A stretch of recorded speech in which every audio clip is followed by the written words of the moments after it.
Hey everyone, musing's back at you. Coming back to you for the purpose of understanding the guidance that Pluto has for us as he or she or it goes into Aquarius. Okay. Um, I know that I did like 3 previous energy shift readings. Two were the energy shifts, and one was a reading on Mercury retrograde and, the calm before the storm. And let me just say, you know, the calm before the storm. Yeah. I mean, in my world, Cat Williams actually started the storm. So, you know, his whole diatribe about the various comedians is slowly, it's part of the slow dismantling of Hollywood and you know, of our so called pillars, right, of society. When you thought back about the kings of comedy like 10, 15 years ago, those were supposed to be the best, right? Those were our pillars. Those were our go to. Those were the people who we felt, not that the people chose them, but obviously Hollywood chose them for whatever reason, but they were pushed in our path as people who were to hold the lantern of comic relief, or so it's just symbolic what Cat Williams did. In reality, the dismantling, and metaphorically, the dismantling that is going to happen in all avenues of life as Pluto moves into Aquarius. Okay? So, and even Cat he said, this is the time of telling the truth. The truth is going to be revealed. He's got a very spiritual side to himself as well. So, he knows what's going down. So, yeah. So, just to reiterate, the readings that I did previously, the energy shift after Mercury retrograde. So that was important. I already knew that the lid was coming off after that.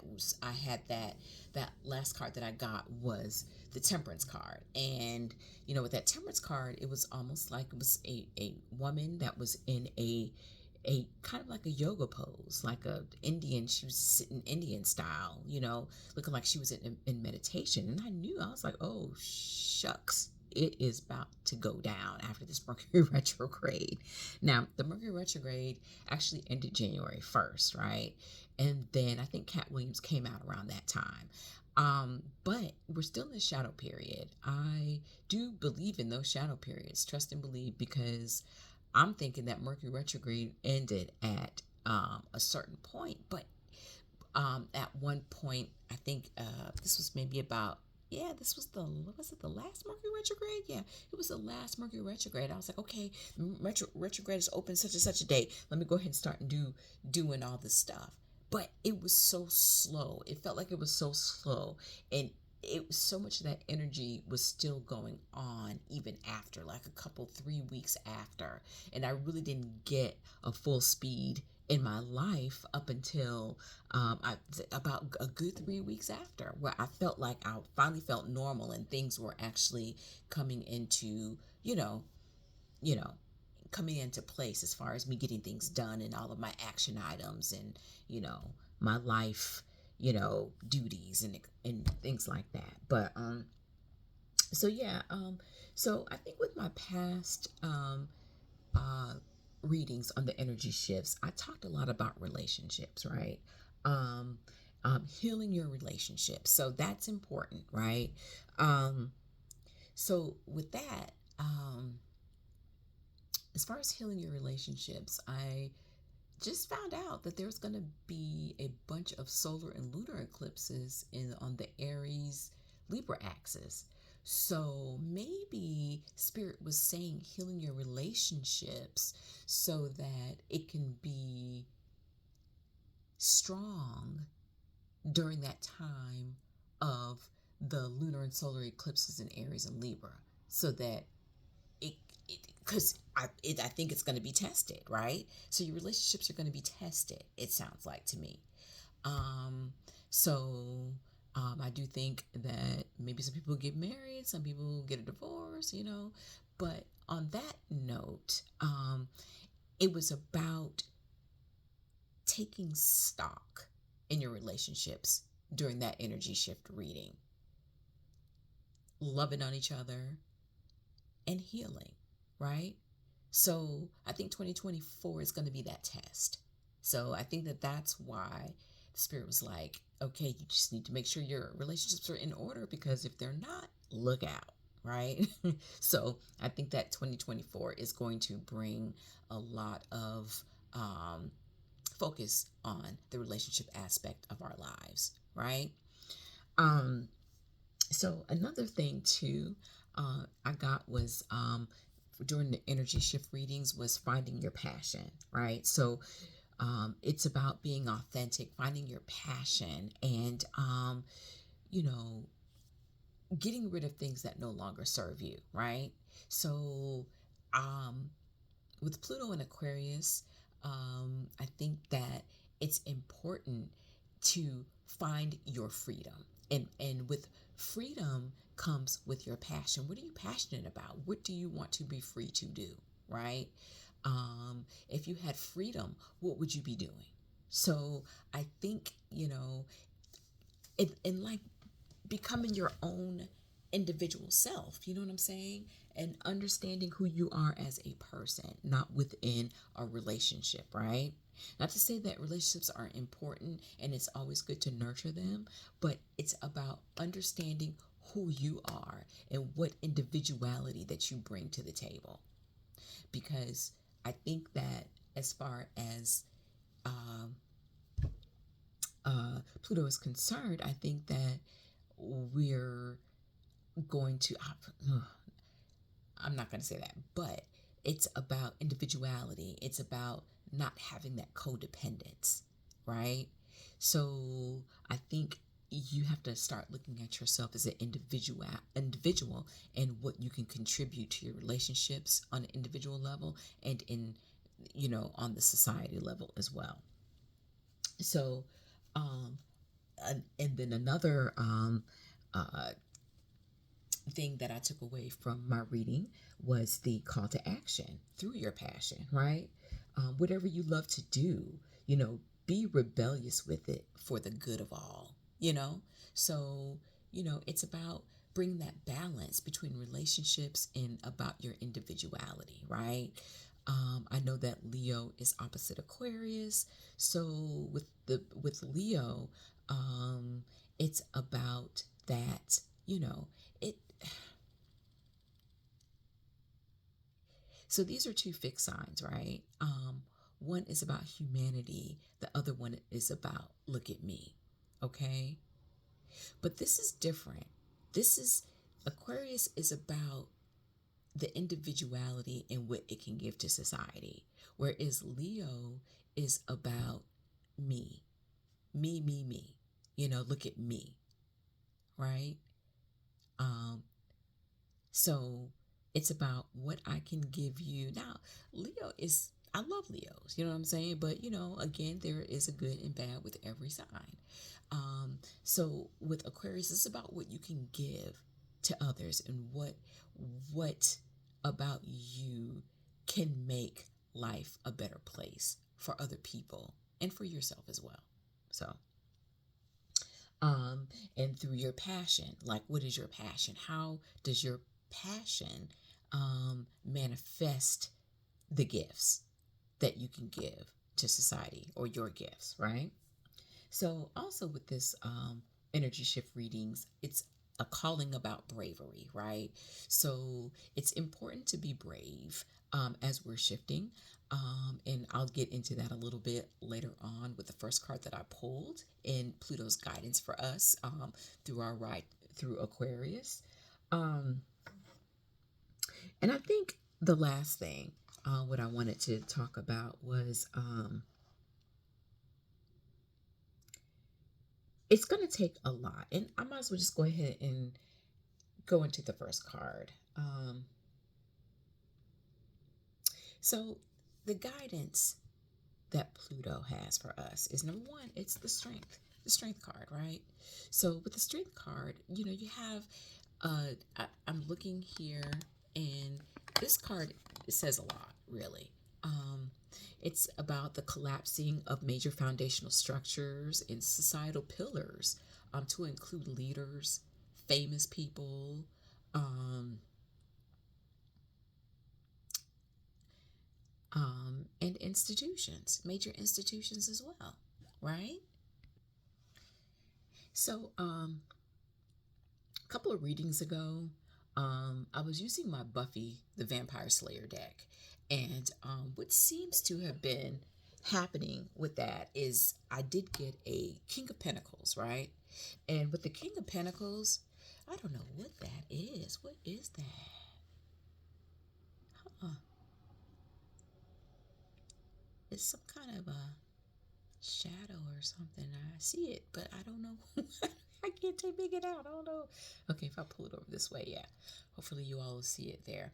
Um, so yeah, with the Buffy the Vampire deck, I did for one of the energy shift readings. I pulled a King of Pentacles, and basically it was like on this particular card, it had a man, right? And it had a bunch of religious symbols on it. It had crosses, it had like the European cross, and it had various magical symbols on there. And so, um, guys, I said that I was not gonna watch The Exorcist the Believer, right? And I ended up doing it. I ended up doing it because I loved The Exorcist, the first one, so much because the directorialship was just amazing. Um, I love the little like Easter eggs and the little hints with each scene in the first one. And this very last one, with the original actor, Chris McNeil, her character, I forgot her name. Oh gosh, I hate doing her that much disservice, but um, so um, let me backtrack real quick. So with the King of Pentacles, I did um I got the that we would need like to pull from not only our religion, right? Or spirituality. We would have to pull from other things as well. We would have to pull from our philosophical beliefs. We would have to pull through our spiritual beliefs. We would have to invite other things in that we wouldn't normally invite in our regular, in our mundane, way of life. We're gonna have to invite those things in, right, and respect one another, um, as we're trying to make it through this transit. Okay, um, you know, Pluto is not joking in Aquarius, so we're going to things are actually they are really going to change at its core. So we're going to have to grab every faith that we can muster, right? And back to The Exorcist, right? So, what was interesting to me, and I'm not going to, this is a spoiler alert, a little bit of one. I'm not going to go too deep into it. But when they were doing the exorcism, why did they have a Yoruba priestess, a Catholic priest, an atheist, and a preacher from a Methodist church, looks like a Methodist church, to come together and exorcise this demon out of these children? It took all of that. It took all of that. And that is what we're going to be needing for Pluto and Aquarius. Respect others for their gifts. There's no need in being fixed on a certain way you've been doing things. It's time to change. It's time to transform. Okay? So, second card that I get is the abracadabra card. Okay? Now, with the abracadabra card, it's time for manifestation, right? Write down, plan, put into motion the things that you are ready to change. Okay, you can actually get the work done by working with this planetary energy, right? So, um, this is a good time also to let go and let God, right? You know, if you are resisting change, that's one thing you don't want to do is resist change. Okay, for whichever house Aquarius is in. Okay, so just to FYI, you got to look to where Pluto is transiting in your chart, right? Pluto is in Aquarius. Also remember, wherever your Uranus resides, that's going to be that house is going to be affected too. So look for your Uranus, that house is going to be affected. Wherever Scorpio is on the cusp, that house is going to be affected as well. Also, wherever Saturn is, that house is going to be affected. And wherever Capricorn is on your cusp is where that house is going to be affected. Okay? So just know that just because Pluto is transiting one house does not mean that that is the only place where you're going to see an effect. It reverberates throughout your whole birth chart. Okay, based on the planets associated with Pluto in Aquarius. Okay, so and even again with Pluto, wherever that is in your chart, whatever house and whatever planetary reverberations that are going on, you may feel some pain, but you will end up in a better place. And this also tells me to connect to nature. This will also help you cope. Look at her focus. It's on the stars, right? The constellations. Looks like she's seeking guidance, right? So if you have to seek a counselor, therapist, go for it. If this helps you make it through this transition. So be sure that you are on top of your mental. Be sure you're on top of your mental, okay? And your emotions as well. But be sure, that you are on top of everything, that you feel that needs to be healed. Okay. And so, even with the past readings that I did, it was big on healing. Heal, heal, heal. And mind you, um, Pluto is already in Aquarius, believe it or not. Think about being born on the cusp of a sign, okay? The cusp of two signs, right? Virgo and Libra. Like, sometimes you'll act like Libra, sometimes you'll act like, a Virgo. But when it comes to these planetary transits, when they're at the very end of, like when they're at like 29, 30, 28, 29, 30 degrees, they're already affecting the next sign. So trust and believe we were already in Pluto and Aquarius, even before January 20th, 2024, when it officially goes in there for several months. Okay? Next card that I get is the King of Cups. Okay? The King of Cups, this is the reiteration of nature. Watch the birds. See those birds right there? Watch those birds. A tilt. I feel like there's going to be a tilt, right? And somewhere, somehow, there's going to be water evaporating somewhere. I don't know how, like, I think Egypt, like, the Sahara Desert, did that used to be water? I don't know. But even in South Carolina, I see sand. Like, I believe my great-grandfather, or my grandfather, my great-grandfather, told my uncle that South Carolina used to be underwater, or parts of South Carolina used to be underwater. But this is the thing. I see sand. I'm looking at sand. I'm walking down the street and I see sand. Like, why would sand be like, it's sand? Like, where's the soil? It's just sand. So I feel like there's going to be some water evaporation going on somewhere, and maybe a lack of vegetation where the birds start to migrate elsewhere, right? I think that these are animals where they sense things when they first start to happen. They are moving where life is going to be.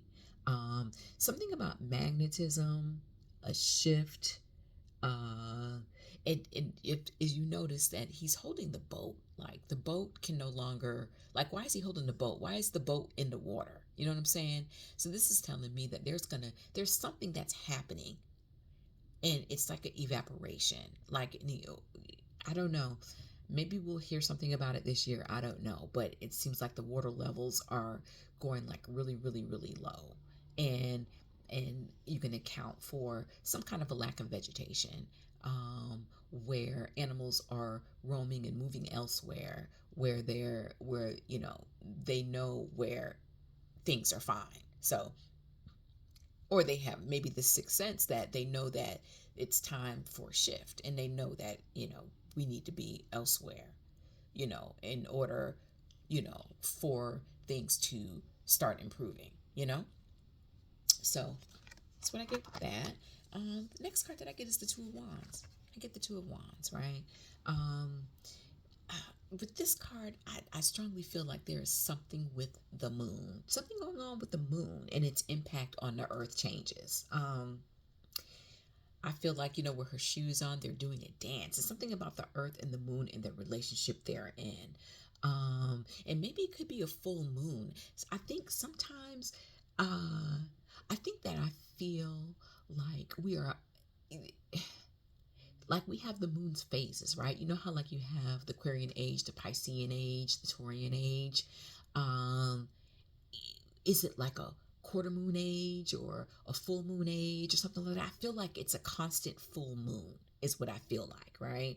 So, and I honestly think that with this constant full moon, I feel like people are going to get crazier. So you got to keep your head on a swivel. You got to be very careful this year, right? That you don't succumb to this, and that you are way away from people, you know, and you're protecting yourself, okay? Because I don't know, it just feels like full moon energy throughout this whole year. And even maybe throughout the first, I would say about 4 or 5 years of Pluto in Aquarius. Something about the moon and the earth, the moon and the people. Okay, so just be wary of your surroundings. So again, this speaks of counseling. This speaks of therapy. To me, I feel like Pluto in Aquarius is about getting to the heart of things that keep you bound and oppressed. So it's about what's really being free. How do you become free? Right. So to me, I feel like it is a number of things of how to be free, and part of that is healing. Part of that is coming to terms with things. Part of that is, moving on, sealing it up, loving it for what it was, forgiving and moving on. Okay. So again, like, guilt, um, lack of forgiveness, those things can keep you bound. You're not free. You know what I'm saying? Pluto wants you free at every level, right? And that's why we're going to see a lot of protests, and we're going to see a lot of rebelliousness. But again, it's about freedom. Okay. What does it mean to really be free? Okay. Next card I get is the Six of Cups. So, Six of Cups, going back to ground zero, living on less, making beautiful memories, though, right? More communal, connecting with the earth, being grateful in your relationships, healing the past. Again, counseling and therapy comes up because those things keep you bound. All right. So that is really huge for Pluto and Aquarius up to this point, right? Um, it's about freedom. What is freedom? What is freedom? Okay, guys, the next card that I get is the Empress card. It is the Empress. It is the Empress. Okay, so what will help us through this transit is our own creative expression, right? Especially for us Uranus and Libra babies. Okay, so creative expression is going to help us through this because this is how we can get out some of that pent up energy that Pluto is going to muster up in all of us. Okay. It's about manifestation too. Like, um, that creativity goes hand in hand with manifestation, right? So not only is Pluto going to bring us down to our knees and make us vulnerable, it's also going to strengthen us to be these creative beings, right? Okay, so let me give you an example. Like, I know that with Pluto and Aquarius, there have been a lot of, we should say, inventions, right? So it is calling up on our creativity to help guide others to a new way of being, right? So there's definitely going to be a lot of breakthroughs, number one. But that even inventions, as scientific as it is, it's still creative, very creative, right? They go hand in hand, scientific invention and creativity. So don't be scared to be creative. Pull out a canvas, you know, paint, color, draw, home interior design. You know, I love archives, you know, I love going to museums, I love architecture, you know. So bring those things into your life, have them inspire you to do things, right? Um, it's so important for you to find your creativity in your own way, okay? So, um, I mean, you can look to Venus, you can look to Cancer in your chart, you can look to, you know, um, I would say maybe Leo. Find a way to create. How are you going to create and connect? How are you going to create and connect? Okay. So it's almost like, you know, finding your creative spark, again, your passion. And this is something that you can give to society, right? So I know with me, I do volunteer. I volunteer in archives at my alma mater, and I absolutely love doing that. You know, my first time doing a finding aid was amazing. I am getting ready to start doing some oral histories um, for some of the alumni that had went to my alma mater, and we are going to upload those soon. And you know, and it's about, and trust me, when I'm doing these oral history interviews, guys, it is amazing. It is part of healing. People are healing from this, you know. Some of the things that we've gone through as classmates, you know, it is completely insane how much we needed to bridge the gap and heal from the things that have gone on. So um, you just have to, like, be creative, put yourself out there, you know, give, you know, be a, a good part of humanity. You know what I'm saying? Um, so yeah, you know, those are those things that you can do to help, you know, with these energies, because these energies, they're, it's for your best interest, right? Pluto and Aquarius is for your best interest. So use the energy to your advantage is what I'm saying. Okay. So also with another thing with the Empress that I get is I know that women's issues are going to be to the forefront. There's going to be a lot of protesting about that as well. Patriarchy, et cetera, et cetera, et cetera. But what I also get from this, you see that little bun in her oven right there? The children being born in Pluto and Aquarius, right? We can't forget about them. They are going to change the world. Um, those energies are letting loose a new brand of souls, very spiritual beings, and they will always work toward healing in humankind. Okay? So even though Pluto is giving them the the strength to do what they can do, right? We're not going to see this probably not until a span of 30 or 45 years for these people who were born in Pluto and Aquarius. So Pluto's making the way for them so that therefore when they come up of age, then they can start taking the mantle. So guys, it's been real and it's been 31 minutes. So